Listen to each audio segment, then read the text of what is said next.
నమస్కారం. ప్రస్తుతం మనతో పాటు ప్రముఖ ఆధ్యాత్మికవేత్త, ప్రముఖ జ్యోతిష్య వాస్తు పండితులు ఉమామహేశ్వరరావు గారు ఉన్నారు. వారితో మాట్లాడిద్దాం. నమస్కారం గురుగారు. ఆయుష్మాన్ భవ. గురుగారు, శివరాత్రి వస్తుంది. మరి శివరాత్రి యొక్క విశిష్టత ఏంటి? అలాగే ఈ శివరాత్రి అసలు ఎలా వచ్చింది మనకి తెలియజేయండి. పరమేశ్వర తత్వాన్ని అర్థం చేసుకోవాలి అంటే ఎంతో ప్రాముఖ్యత కలిగిన వ్యక్తులు ఉండాలి. అందరూ అర్థం చేసుకోలేరు ఈశ్వరతత్వాన్ని. ఇలాగ కొంతకాలం నడిచింది. అయితే ఇక్కడ మహాశివరాత్రి యొక్క విధానాన్ని ఏమిటి, ఏ రకంగా చెయ్యాలి, ఏ రకంగా చేస్తారు, ఏ రకంగా చేశారు అనే విధానాలు తెలుసు. పూర్వము ఒక అరణ్యములో కిరాతకుడు అనే ఒక బోయవాడు ఉండేవాడు. ఈ యొక్క బోయవాడు పక్షులని, జంతువులను వేటాడి ఆ వేటగా తెచ్చి ఇంటిలో భార్యాబిడ్డలకి పెట్టి తాను భుజిస్తూ మిగిలినది ఏదైనా ఉంటే బయట వారికి విక్రయిస్తూ ఆ విక్రయం విధంగా వచ్చిన ఆదాయంతో బియ్యము, పప్పు ఏవో కొనుక్కుంటా కాలక్షేపం చేసేవాడు. ఈ కిరాతకుడు ఒకరోజు వేటకు బయలుదేరాడు. ఏ పక్షి కనపడతలేదు, ఏ జంతువు కనపడతలేదు. ఏంటి అని పొద్దుటనే సాయంత్రం తిరిగాడు. అడవంతా తిరిగాడు, ఏం కనపడలేదు. అయ్యో, నా బిడ్డలకే ఈ రోజునాడు పస్తు పెట్టాలా, వాళ్ళు ఏం తింటారు అని ఒక తటాకంలాగా ఉంది అక్కడ, ఒక చిన్న వాగు. ఆ పక్కన ఒక పలకలాగా ఉంటే ఆ పక్కన ఒక మొక్కలు ఉన్నాయి. ఇక్కడ కూర్చుందాం ఈ చెట్టు చాటుని, ఆ నీళ్లు దానికి ఏదో జంతువు రాకపోద్దా, దాన్ని వేటాడి తీసుకెళ్దాం అని చెప్పి అక్కడ కూర్చోడు. అసహనంగా ఉన్నాడు. అని పక్కన ఆకులు దొరుకుతున్నాయి, పడేస్తాడు. తొలిజాము జరిగిపోయింది. అక్కడికి ఒక లేడీ వచ్చింది. దీన్ని వేటాడదాం, దీన్ని వేటాడి తీసుకెళ్తే నా భార్య బిడ్డలు సరిపోతుంది అని లెక్కేసాడు. నన్ను తీసాడు, గురి పెడదామని చెప్పి చూస్తాడు. అప్పుడు ఆ లేడీ బెదిరకుండా ఎదురుగా వచ్చి మానవ భాషలో మాట్లాడుతుంది. ఓ మహానుభావ, నేను గర్భంతో ఉన్నాను కాబట్టి నన్ను సంహరించడం అంత భావ్యం కాదు. లేదు, సంహరించాలి అనుకుంటే చేసేది కూడా ఏమీ లేదు. కానీ ఆలోచించడు. గర్భవతులను సంహరించడం అనేది అత్యంత పాపభూయిష్టమైన పని. కానీ కుదరదు, తప్పబ్బా. నాకు ఒక మాట చెప్తాను. ఆ మాటనే నువ్వు విను, ప్రమాణపూర్తిగా చెప్తున్నాను, ఒట్టేసి చెప్తున్నాను అంటాం మనమైతే. అలాగంటే ఏంటి ఈ లేడీ ఏంటి మానవ భాషలో మాట్లాడడం ఏంటి, అదేదో చెప్తానంటుంది అని ఆశ్చర్యపోయాడు. చెప్పన్నాడు, నేను వెళ్తాను, నీకు మరొక లేడీని పంపిస్తాను ఇక్కడికి, దాన్ని వేటాడు. ఒకవేళ నేనే కావాలనుకుని అంటే నేను కూడా తర్వాత వస్తాను, నన్ను కూడా సమాధించి తిను అంటే చాలా విచిత్రంగా ఉందని అనుకున్నాడు. వెళ్ళన్నాడు. వెళ్ళిపోయింది లేడీ అక్కడి నుంచి. అక్కడ తొలిజాము అయిపోయింది, మలిజాము ఏర్పడింది. ఇక్కడ అసనం పెరిగిపోతుంది. ఆ లేడీ రావట్లేదు. ఆకులు పీకుతున్నాడు, కొడుతున్నాడు. ఇక చిరాకు పడిపోతున్నాడు. అంత చిరాకు పడుతున్నాడు, అంత చిరాకుగా ఉంది.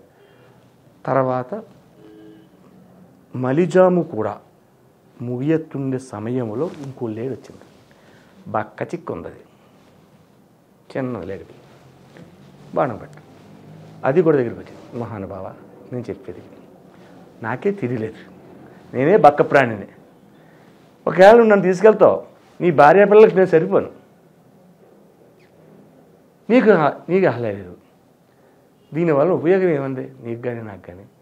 ఒక పని చేద్దాం, నేను వెళ్తాను, ఒక మంచి లేడీని, మళ్ళీ నా మిత్రుడు ఉన్నాడు, ఆయన పంపిస్తాను, ఆ లేడీని తీసుకో, ఇది సరిపోతాడు. లేదు చాలని చెప్పు, నేను కూడా చెప్తాను, అప్పుడు నన్ను కూడా తీసుకుంటాను, నా మాట విను. అని చేసి బతిమాలేదు. సరే వెళ్ళరా అన్నాడు. వెళ్ళిపోయింది. మూడో జాము ప్రారంభమైపోయింది.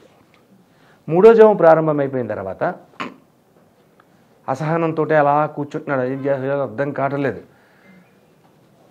తర్వాత ఇంకొక లేట్ వచ్చింది. చూసింది, మహానుభావ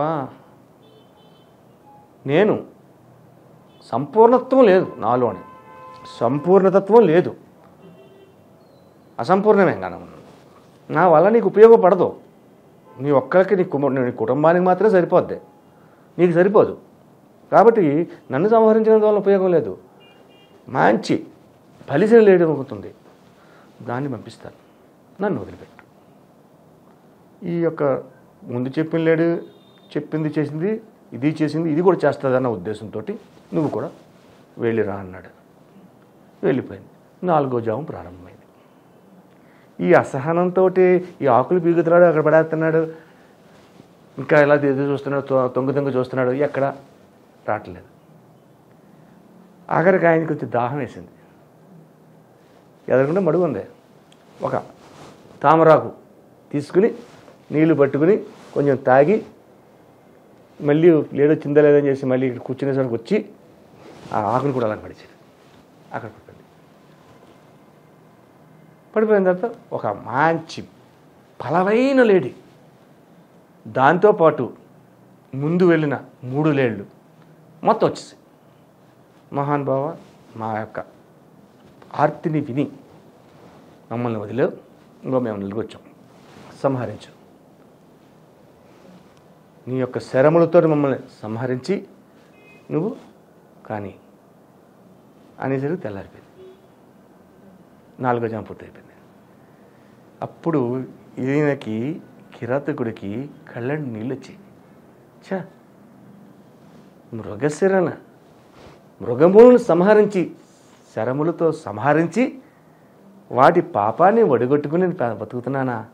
నాకు దుద్దురా బాబు, నేనేమి మిమ్మల్ని చెయ్యను, సంహరించను, ఏదో కాయ కష్టం చేసి బతుకుతాం. కానీ ఇంకా ఈ రోజు నుంచి మృగములను కానీ పక్షులను కానీ వేటాడను. అప్పుడు అక్కడ పరమేశ్వరుడు వచ్చాడు, ప్రత్యక్షమయ్యాడు. ఈ యొక్క తారలుగా మారారు ఈ యొక్క లేళ్ళు. ఈ యొక్క ఫలకము కింద ఏముంది? శివలింగం ఉంది. ఈ కోసిన ఆకులేంటి? మారేడు దళములు కోసి అక్కడ వేసాడు సాసహనంగా.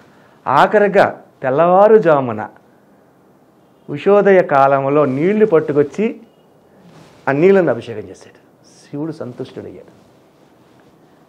మృగములను శరములతో హింసించి జీవనం సాగిస్తున్న నీకు ఈ యొక్క రోజు మహాశివరాత్రి.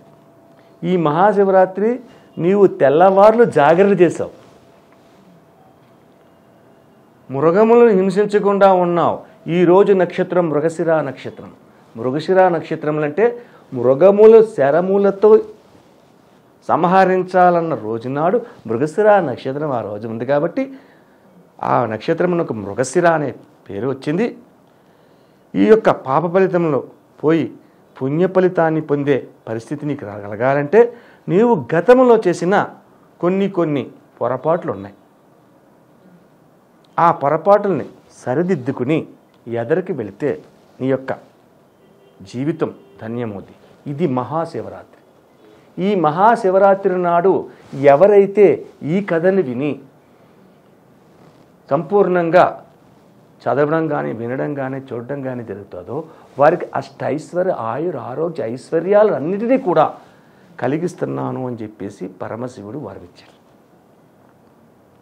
తదుపరి ఈ యొక్క మహాశివరాత్రి నాడు జనులు చేయవలసిన విధానం ఏమిటి?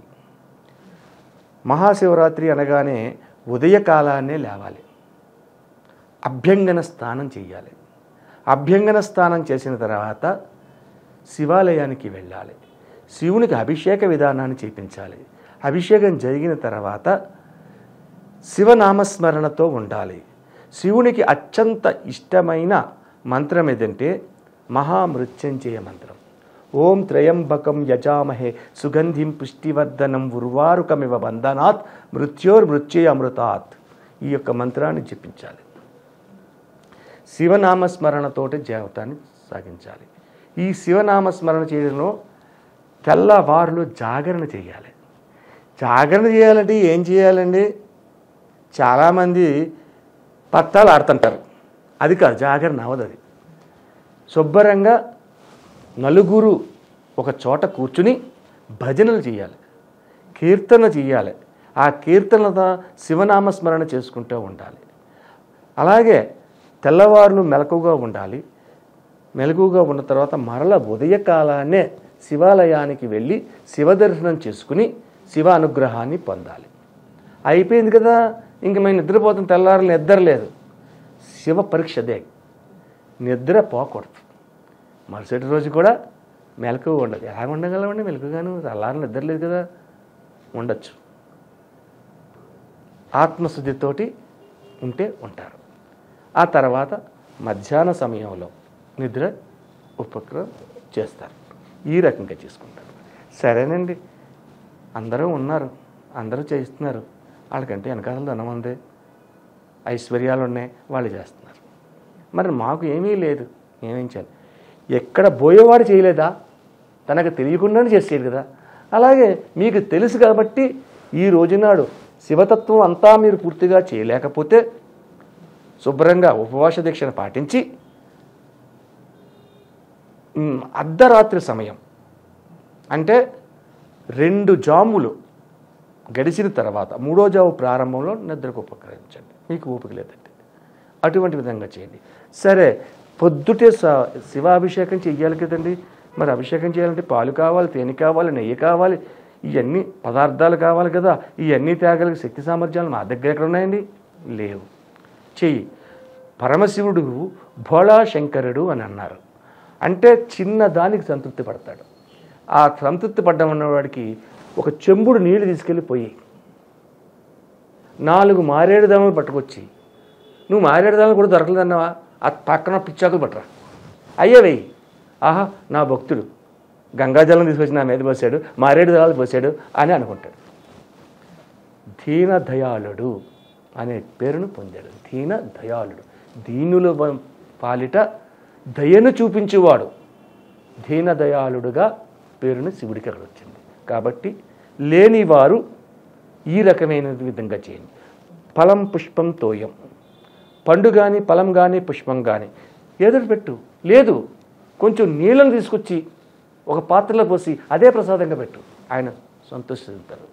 శివరాత్రి విధానంలోని ఈ రకమైన పరిస్థితుల్ని పొందడం అనేది జరుగుతుంది. మహాశివరాత్రి నాడు ప్రతి వ్యక్తి కూడా ఈ యొక్క కథలను తెలుసుకుని శివనామ సంకీర్తనం చేసుకుని వర్ధిల్లాలని మనసా వాచా కర్మనా కోరుతూ అందరికీ నమస్కారం.